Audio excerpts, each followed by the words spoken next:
Hi నమస్తే. ఈ ప్రధానమంత్రి మొన్న ఎర్రకోట స్వాతంత్ర దినోత్సవ సందర్భంగా ప్రసంగించినప్పుడు జీఎస్టీలో స్లాబ్స్ రేట్లు తగ్గిస్తున్నట్లుగా ఆయన అయితే ప్రకటన చేశారు. ఇది ఇప్పటిదాకా 4 స్లాబ్స్ ఉన్నాయి కాబట్టి దాంట్లో రెండింటిని కుదిస్తామని చెప్పారు. ఇందులో భాగంగా మనకి ఏమేమి తగ్గుతాయి అన్న దాని మీద ఇప్పుడు ఇంట్రెస్టింగ్ అయితే పెరిగింది చాలా మందిలో. దాని గురించి కొంచెం సమాచారం అనేది నేను ఇస్తాను. ఇందులో భాగంగా ఇన్సూరెన్స్ ప్రీమియం అయితే ప్రస్తుతం ఉన్నటువంటి జీఎస్టీ 18% నుంచి 5%కి తగ్గించే అవకాశాలు ఉన్నాయి. హెల్త్ ఇన్సూరెన్స్ కానీ లైఫ్ ఇన్సూరెన్స్ కానీ అంటున్నారు. అయితే కొంతమంది అయితే పూర్తిగా ఎత్తేసే ఛాన్స్ కూడా ఉంది. ఇది జనాలకు సంబంధించింది, హెల్త్కి సంబంధించింది కాబట్టి ఎత్తేసే అవకాశాలు కూడా ఉన్నాయి అంటున్నారు.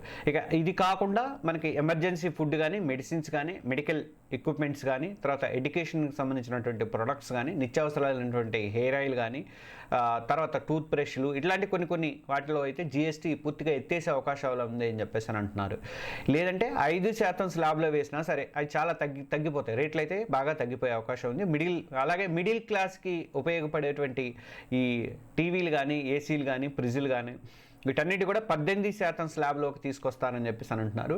అప్పుడు అవి కూడా రేట్లు బాగా తగ్గిపోయే అవకాశాలు అయితే మనకి కనిపిస్తున్నాయి. ఇక మిడిల్ క్లాస్కి ఇంకో మిడిల్ క్లాస్ కాదు, అప్పర్ క్లాస్లో వాళ్ళకి కొంచెం లగ్జరీ ఐటమ్స్ కొనుక్కునే వాళ్ళకి 40% ఇస్తారని చెప్పేసి అంటున్నారు. అలాగే పొగాకు కానీ, ఆల్కహాల్ కానీ అవి అంటే వాడకం బంద్ చేయాలనే ఉద్దేశంతోనే వాటిని కూడా రేట్లు పెంచే అవకాశాలు ఉన్నాయని చెప్పేసి అని అంటున్నారు.